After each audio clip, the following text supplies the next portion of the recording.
Oh look, it's Brynbox. How you doing, mate? Nice haircut. Good, mate. Do you like it? Yes, I do like it. Pretty simple job, but still requires a bit of skill. Oh. Not your average carpenter, eh? Don't worry, we'll do that later, mate.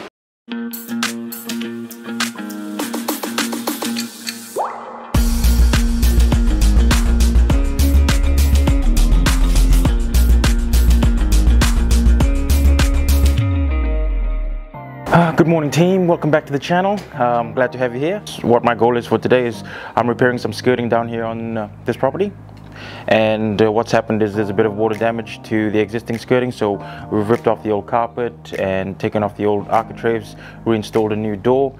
So now we're just going to be replacing the trims, the finishing lines and all that kind of stuff. So, you know, pretty straightforward job, but still requires some skill to it because there's a lot of stuff that I'm going to have to match to existing really. So yeah, let's have a quick look at that. The owner's been nice enough to remove all the stuff that's been in there, so it's nice and clear for us to work. So yeah, here we go. All right, so this is the skirting stuff here. So now we've got water damage here. This is what we're replacing. Pretty simple job. So we've got the materials there. We've got the exact same type of trims that they have in there for the skirting and the architraves as well. The architraves are 70 mil, the skirtings are 90 or 100 mil at least, 90 mil. So yeah, first things first is we're gonna remove all the old stuff that's been damaged to the whatever they must have had flooding in there or something.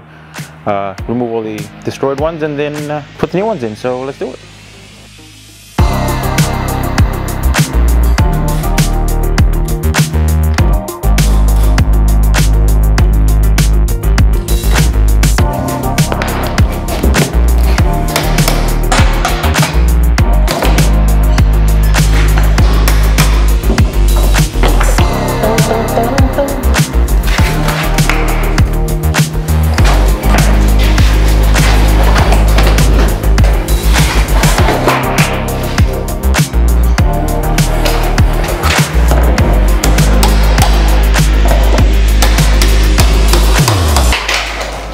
Yeah, right, so now we're going to start measuring up the trims first, arcs first, and then the skirting.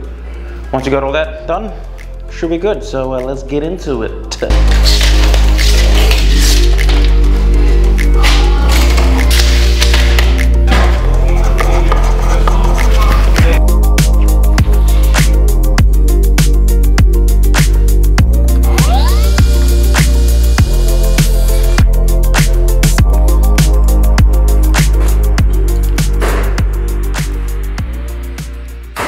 Alright guys, we've done the trims. Now we're gonna obviously continue with the skirtings. I don't know if I've mentioned this on any video before, but when I start laying skirtings, it's always important which one you lay first. I've always liked to lay either the longest wall or the wall that you see as you enter the room.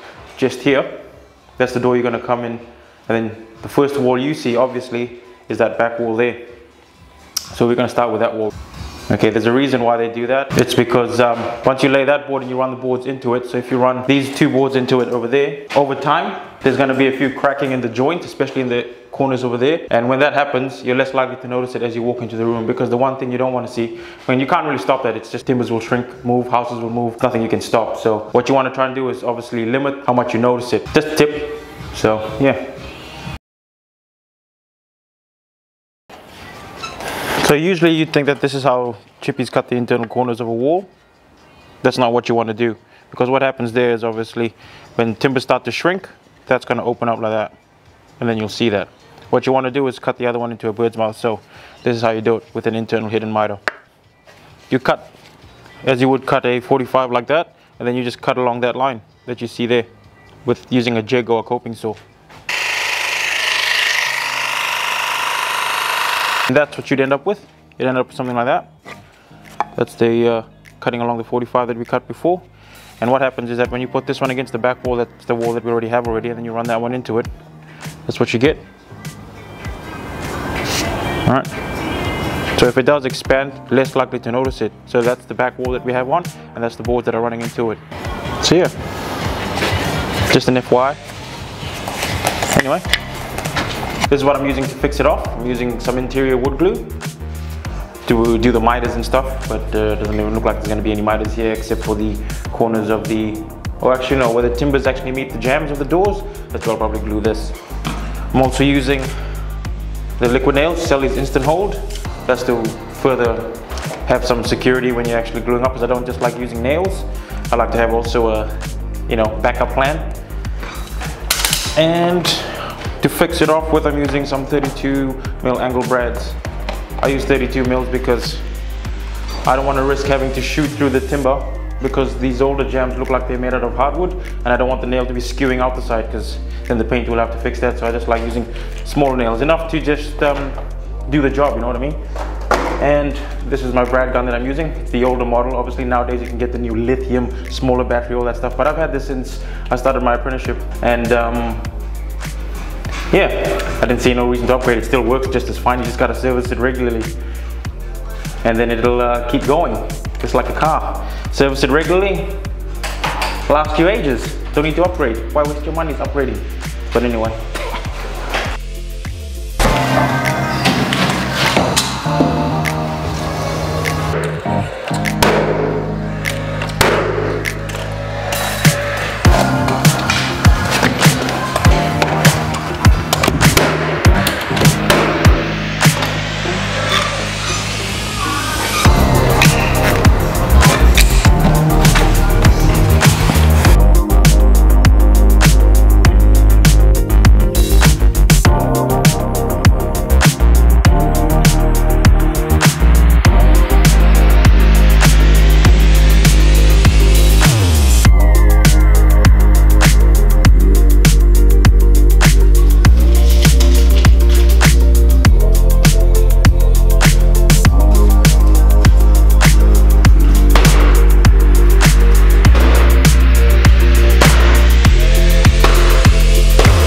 So we're done here.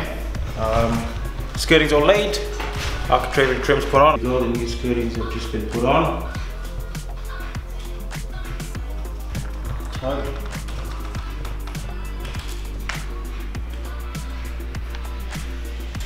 Yep. All right, guys. So we're done here today. Already put the trims on, like I said. Not a very big job. Pretty simple, straightforward. Enjoy this kind of work. Very easy, but not a bad weather too. Might just head straight to the beach, to be honest. What a day for it, you know what I mean? Hope you guys enjoy the video, then maybe learn something from it, give or take. But yeah, see you on the next one. Ciao.